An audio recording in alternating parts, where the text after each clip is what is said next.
Welcome to the deep dive. Today, we're not just doing a recap. We're really digging deep, excavating the layers, beneath Sarah J. Maas's Court of Thorns and Roses. ACOTAR, as pretty much everyone calls it. That's right. And look, this isn't just another fantasy series. It's become a huge cultural thing. Definitely. So our mission today, using all the great source material you've shared with us, is to pull out those really compelling bits, the surprising facts, and maybe get at the deeper meanings woven into this really intricate world. Mm-hmm. ACOTAR has sort of redefined what modern fantasy can be, hasn't it? It blends that familiar feel of classic fairy tales, but with something much grittier, more complex, utterly captivating, really. It is. It's a series that, demands more than just a quick read. Yeah, what's truly remarkable about ACOTAR, I think, is how it doesn't just, reuse fantasy tropes. It kind of takes them apart. Deconstructs. Exactly. It uses the world, the characters, to explore these really heavy themes. Trauma, agency, what heroism even means. Right. Your sources give us this incredible way to understand not just what's happening, but why it hits so hard for so many readers. Okay, so let's properly deep dive then. We've got to start at the beginning, right? The genesis. What's the foundational magic here? How did Sarah J. Maas even come up with this whole universe that's captured so many people? Well, it actually started quite a while ago. It had a surprisingly long incubation period. Sarah J. Maas began writing the first book, A Court of Thorns and Roses, way back in 2009. Yeah, 2009. That's a long time. It is. And that 15-year development, it's not just a fun fact. You could argue it really let her layer in all those mythological inspirations super intricately. Right. Making sure the series grew, organically rather than feeling like just a bunch of ideas thrown together. That makes sense. And speaking of those inspirations, it's not just one thing, is it? It started, fascinatingly, as a sort of reimagining of Beauty and the Beast. Mm-hmm. But she clearly didn't just stop there. What other, foundational myths did she weave into this whole thing? Things that really lifted beyond a simple fairy tale retelling. Well, the initial mix is really captivating on its own. You've got elements from that Norwegian folktale, East of the Sun and West of the Moon, and the Scottish legend of Tamlin. Those are pretty clear in the basic setup. Okay. But a key insight, I think, is how that borrowing of myths got deeper over time. Later books pull from, everything from Hansel and Gretel to the really powerful Greek myth of Hades and Persephone. Hades and Persephone, really. Oh, yeah. And even, remarkably, the biblical book of Exodus. It shows this really ambitious, rich tapestry of influences, giving the story this kind of profound archetypal weight. That deep myth weaving. Yeah, that's got to be a huge part of why it works so well. Feels ancient, but also totally new. Okay, let's trace the journey then. The protagonist, Fair Archeron. It's an incredible, often brutal path she takes. Her story kicks off with this inciting incident in a harsh winter. She's a mortal huntress just trying to survive, and she makes this fateful choice, kills a fairy wolf. Yep. And that one act just completely changes her entire life, doesn't it? Absolutely. Yeah. That act, Right. born out of just desperation, survival, it immediately yanks her into Prythian, the fairy realm, as payment for the life she took. Ray, the treaty. And it's not just a simple kidnapping. It's like being ripped from one reality into this vastly different, very structured world, divided into 7 courts, each run by a high lord. It's the ultimate fish-out-of-water story, but, with deadly stakes. And her captor, initially a beast, right, then transforms into Tamlin, the high lord of the Spring Court. Her mistrust at first is so strong you feel it. But as she gets to know him, what starts as captivity, it begins to blur, doesn't it, into something else. Precisely. That initial dynamic is pure fairy tale, sure. But a crucial turning point happens when Fair gets the chance to go back to the mortal world. Her inability to forget Tamlin, the love she didn't confess. It's not just about romance. It really foreshadows how deeply Prythian has already gotten under her skin. It challenges her whole idea of freedom, of where she belongs. It makes you ask, can you really leave a world that's already started to change who you are? And this is where things get really intense. When Fair tries to go back, she finds Tamlin imprisoned. And she has to face these 3 horrifying trials to free him. She does it, she succeeds, but the cost is immense. She dies, sacrifices her own life. And that leads to her most profound change. Fair isn't just healed, she's resurrected as a high fae. Aye, fae. But the real insight here, I think, is how her human trauma, the horrors she went through, it doesn't just disappear with her new powers. Right. It's a powerful twist on the happily ever after idea. It suggests those inner battles keep going, even when the outside threats seem conquered. Her rebirth comes loaded with the vivid, painful memories of what it cost. It makes her journey a much more mature take on fantasy heroism, I feel. And as we find out pretty quickly, resurrection definitely does not mean happily ever after. Not at all. She's engaged to Tamlin, she has these incredible high fae powers now, but Fair's human heart is just struggling. Profoundly. With everything she endured under the mountain, the scars are deep. Indeed. And it's right then, at this really crucial, vulnerable point, that Rhysand, the enigmatic High Lord of the Night Court, comes into the picture in a major way. Rhysand, yes. Fair's bargain with him, the one that forces her to spend time in the feared Night Court. It's not just a plot twist. It feels like a necessary catalyst. For her healing, yes, but also for her to keep evolving to move beyond Tamlin's, well, control. And her time in the Night Court it's completely unexpected, isn't it? Not the terrifying, awful place she'd been led to believe. Rhysand, surprisingly, becomes this kind of mentor figure, teaching her to read something she never learned as a human and helping her figure out how to use her huge new powers. Shape-shifting, controlling water, fire, ice, air, darkness manipulation, healing, even mind-reading. It's a lot. And this personal growth is tied directly to the bigger picture, the brewing conflict. With Rhysand, Fair finds out about this coming war. The King of Hybern threatening to take back the human lands, the wall between Fae and mortals about to fall. Wow. This terrible context gives her new powers a much deeper meaning. Her personal journey of self-discovery suddenly becomes tied to the fate of, well, 2 entire realms. And her unique, varied power set becomes absolutely critical for the war effort. That urgency really changes the stakes, doesn't it? So empowered with this new knowledge, these abilities, Fair eventually goes back to the Spring Court. But now she can read minds. She knows the truths she learned in the Night Court. She starts to really doubt Tamlin, to mistrust him deeply. Yeah. And this leads to her finally leaving the Spring Court, and taking her place as the High Lady of the Night Court. Her agency just blossoms there, doesn't it? Yeah. She goes back to the Spring Court, but not as Tamlin's lover. She goes back as a spy. Using glamour. Right, using a powerful glamour, a magical illusion to hide her Night Court tattoo. She works really carefully to destabilize his court from the inside. It shows how cunning and strategic she's become. At the same time, war breaks out back at the Night Court. It sets the stage for an even bigger conflict and this urgent need for a new treaty between humans and fairies. The stakes, both personal and political, just get enormous. And the series really does broaden its scope then, beyond just Fair's initial story.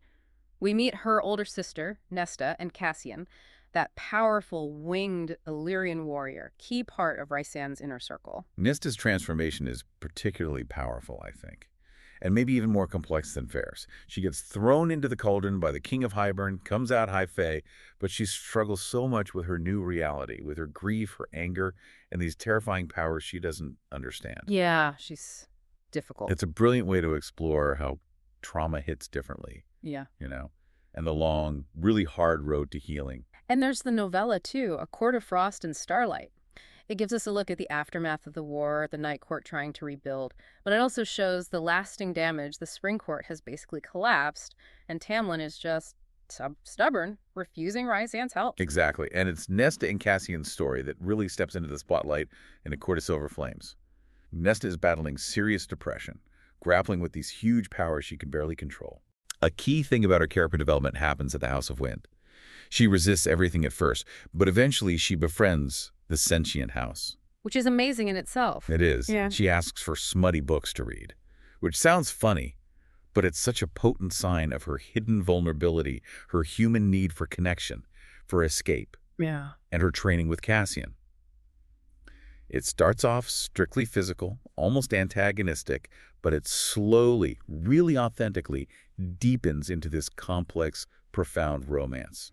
And this widening focus wasn't an accident, was it? Sarah J. Maas announced back in 2016, I think, that the series would keep going with spin-offs. Silver Flames was the first. That's right. And there's still 2 more novels and another novella planned. It just shows the huge ongoing scope of this world she's built. It's still expanding. So as we follow these character arcs, the series expanding. It's clear the world itself, Prythian, is much more than just a setting. Let's maybe zoom out for a second. Talk about Prythian's courts, their rulers, how they shape everything. Absolutely.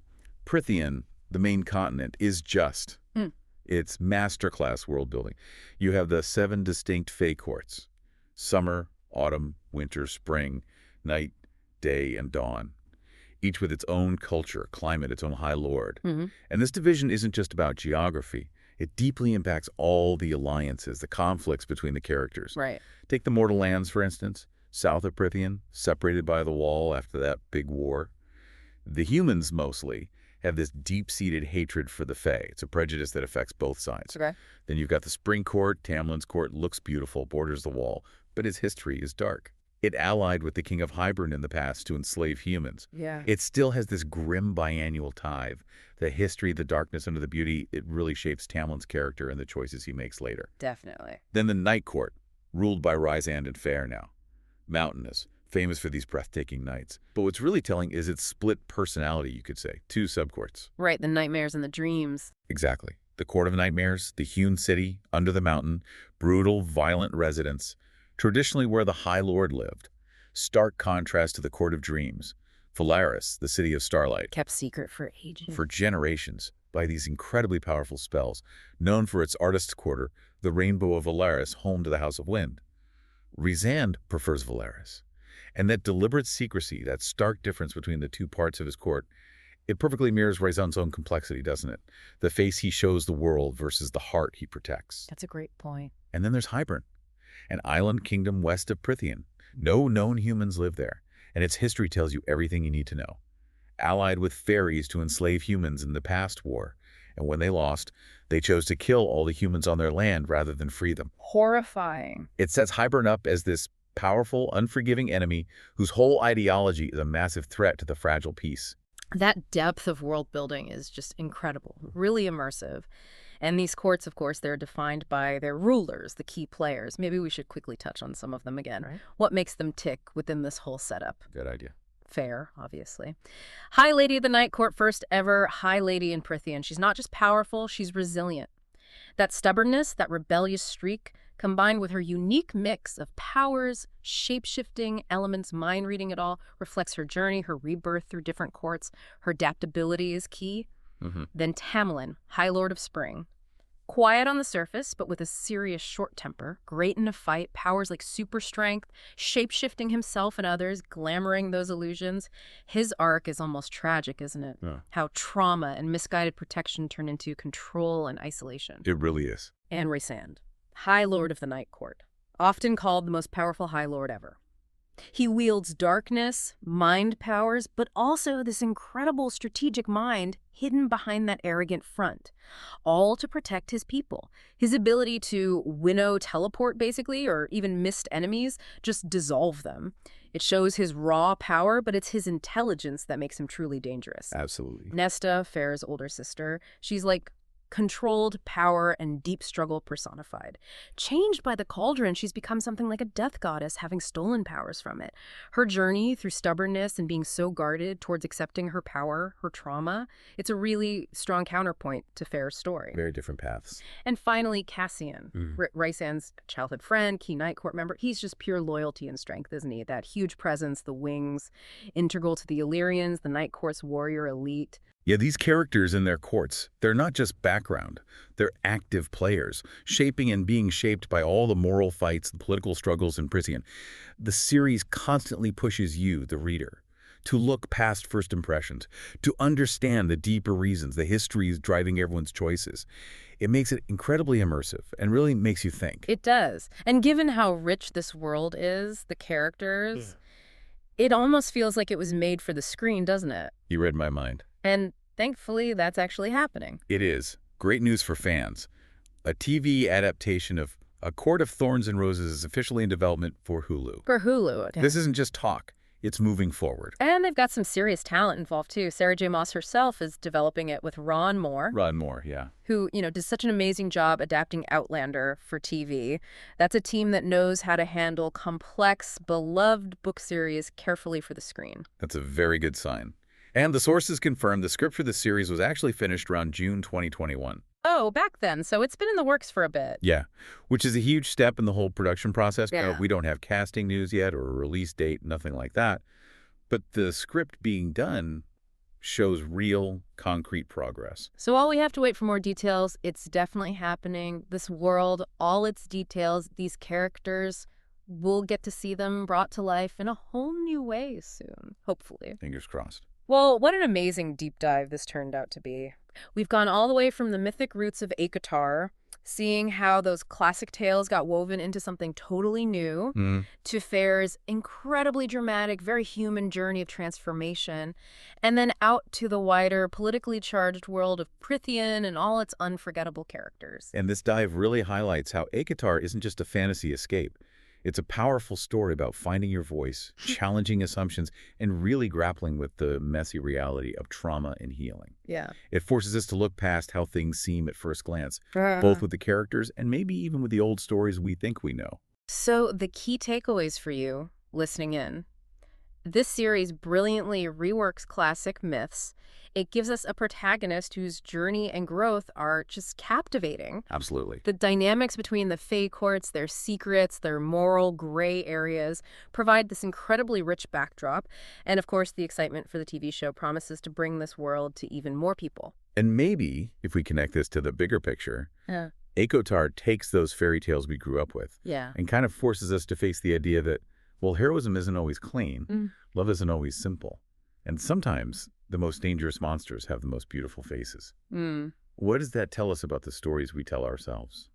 About the power of finding your own voice inside those stories? And maybe about how our past keeps shaping our present, whether we like it or not. Wow. That's definitely a thought to chew on long after this deep dive is over. We really encourage you to explore the series yourself if you haven't, and discover all these layers firsthand. Thanks so much for joining us on this deep dive.